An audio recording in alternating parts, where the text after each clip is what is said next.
कहदिले romance जब खुश होले पाँच हो आजू के रतिया से जो भइल बाटे मांच हो। अच्छा सुना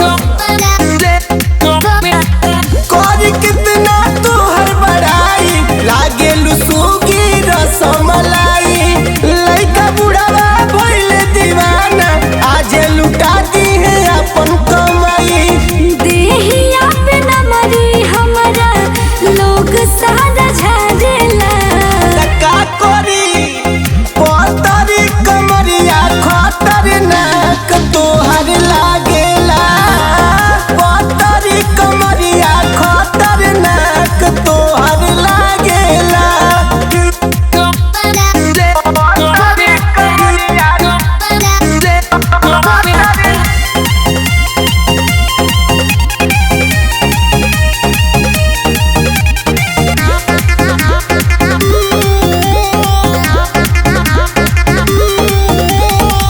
लाल गाल भइल बड़ुए जैसे अनार हो हमारा जवानी खातिर होला बाबू मार हो।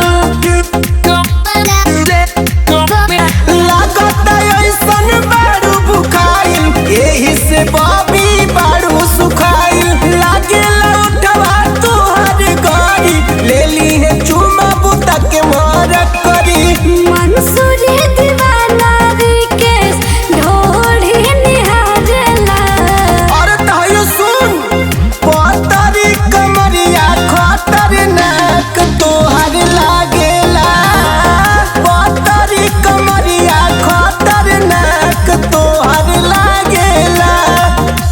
अच्छा।